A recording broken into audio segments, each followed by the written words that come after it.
Israel ആക്രമണം ശക്തമാക്കിയതോടെ Gaza മാനുഷിക ദുരന്തത്തിന്റെ ആഴങ്ങളിലേക്ക് കൂപ്പുകുത്തുന്നു. കഴിഞ്ഞ 24 മണിക്കൂറിനിടെ സന്നദ്ധ പ്രവർത്തകരും സാധാരണക്കാരും കുട്ടികളുമടക്കം 65 പലസ്തീനികളാണ് കൊല്ലപ്പെട്ടത്. ഗാസ സിറ്റിയുടെ പൂർണ്ണ നിയന്ത്രണം ഏറ്റെടുക്കുക എന്ന ലക്ഷ്യത്തോടെയാണ് ഇസ്രായേൽ സൈന്യം ആക്രമണം കടുപ്പിക്കുന്നത്. ഈ സൈനിക നീക്കം ലക്ഷക്കണക്കിന് ആളുകളെ അവരുടെ വീടുകളിൽ നിന്ന് പലായനം ചെയ്യാൻ നിർബന്ധിതരാക്കുന്നു. ഗാസയുടെ സമീപ നഗരമായ സബ്രയിലേക്ക് കൂടുതൽ ഇസ്രായേൽ സൈനിക ടാങ്കറുകൾ എത്തിയതായി അന്താരാഷ്ട്ര മാധ്യമങ്ങൾ റിപ്പോർട്ട് ചെയ്യുന്നു. ഖാൻ യൂനിസിനടുത്ത് അസ്ദായിലുള്ള അഭയ കേന്ദ്രത്തിൽ ശനിയാഴ്ച നടന്ന ആക്രമണത്തിൽ മാത്രം 16 പേർ കൊല്ലപ്പെട്ടു. സാധാരണ ജനങ്ങൾക്ക് അഭയം തേടുന്ന സ്ഥലങ്ങൾ പോലും ഇപ്പോൾ സുരക്ഷിതമല്ലെന്നാണ് ഇത് തെളിയിക്കുന്നത്. ഇതൊരു യുദ്ധത്തിന്റെ അതിർവരമ്പുകൾ ഭേദിക്കുന്ന മനുഷ്യത്വരഹിതമായ നടപടിയാണ്. ഗാസയിൽ സൈനിക ആക്രമണങ്ങൾ മാത്രമല്ല, കടുത്ത ഭക്ഷ്യക്ഷാമവും പട്ടിണി മരണങ്ങളും വലിയ ദുരന്തം വിതയ്ക്കുന്നു. ശനിയാഴ്ച മാത്രം 2 കുട്ടികളടക്കം 8 പേർ ഭക്ഷണം കിട്ടാതെ മരിച്ചതായി പലസ്തീൻ ആരോഗ്യ വിഭാഗം അറിയിച്ചു. ഇത് സ്ഥിതിയുടെ ഗൗരവം വർദ്ധിപ്പിക്കുന്നു. ഇതുവരെ 115 കുട്ടികളടക്കം 289 പേരാണ് പട്ടിണി കൊണ്ട് മാത്രം മരിച്ചത്. ഗാസയിലെ സ്ഥിതിഗതികൾ കണക്കിലെടുത്ത് ഐക്യരാഷ്ട്രസഭ ഔദ്യോഗികമായി ക്ഷാമം പ്രഖ്യാപിച്ചു. പലസ്തീൻ പ്രദേശത്തേക്കുള്ള സഹായ വിതരണം ഇസ്രായേൽ മനഃപൂർവ്വം തടസ്സപ്പെടുത്തുന്നുണ്ടെന്ന് UN വെളിപ്പെടുത്തി.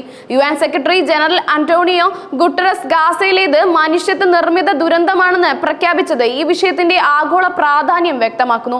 ഭക്ഷ്യവസ്തുക്കളും മരുന്നുകളും എത്തിക്കുന്നതിന് അന്താരാഷ്ട്ര സമൂഹം ശ്രമിക്കുമ്പോഴും ഇസ്രായേൽ സൈന്യം അതിന് തടസ്സങ്ങൾ സൃഷ്ടിക്കുന്നു.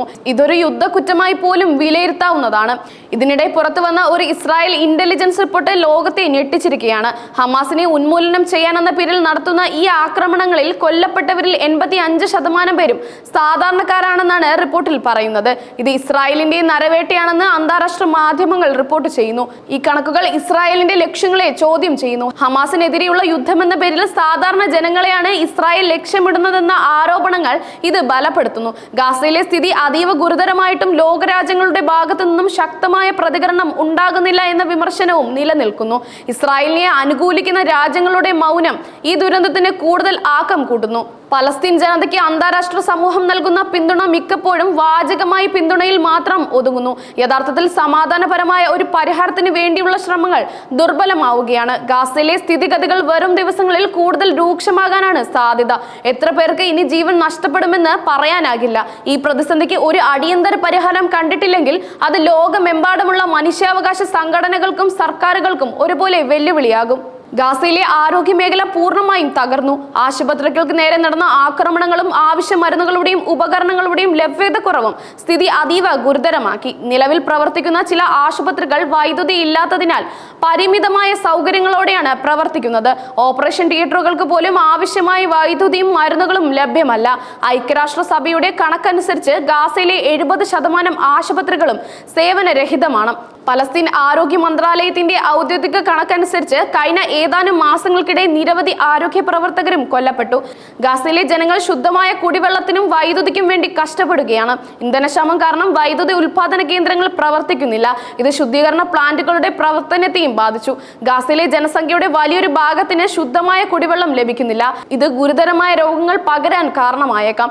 നിരവധി സ്കൂളുകളും സർവകലാശാലകളും ഇസ്രായേൽ ആക്രമണങ്ങളിൽ നശിപ്പിക്കപ്പെട്ടു.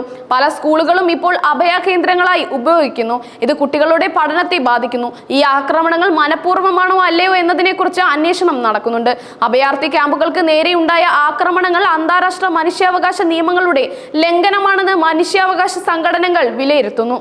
യുദ്ധ നിയമങ്ങൾ അനുസരിച്ച് സാധാരണ ജനങ്ങളെയും ആശുപത്രികളെയും അഭയ കേന്ദ്രങ്ങളെയും സംരക്ഷിക്കേണ്ടതാണ്. എന്നിട്ടും ഇത്തരം സ്ഥലങ്ങളിൽ നടന്ന ആക്രമണങ്ങൾ അന്താരാഷ്ട്ര സമൂഹത്തിന്റെ മൗനം ചോദ്യം ചെയ്യുന്നു. ഇസ്രായേൽ സൈന്യം ഈ ആക്രമണങ്ങളെ ന്യായീകരിക്കുന്നത് ഹമാസ് തീവ്രവാദികൾ സാധാരണ ജനങ്ങൾക്കിടയിലും ആശുപത്രികളിലും ഒളിക്കുന്നുണ്ടെന്നാണ്. എന്നിരുന്നാലും ഈ വാദങ്ങൾ എത്രത്തോളം ശരിയാണെന്ന് സ്ഥിരീകരിക്കാൻ കഴിഞ്ഞിട്ടില്ല. ഇസ്രായേലിന്റെ ഈ നിലപാട് പലപ്പോഴും വിമർശിക്കപ്പെട്ടിട്ടുണ്ട്. ഗാസയിലെ പ്രതിസന്ധിക്ക് ഒരു താൽക്കാലിക വെടിനിർത്തലല്ല, മറിച്ച് ശാശ്വതമായ ഒരു രാഷ്ട്രീയ പരിഹാരമാണ് ആവശ്യമെന്ന് പല വിദഗ്ധരും അഭിപ്രായപ്പെടുന്നു. ഇതിന് ലോകരാജ്യങ്ങൾ ഒറ്റക്കെട്ടായി നിലകൊള്ളേണ്ടതാണ്.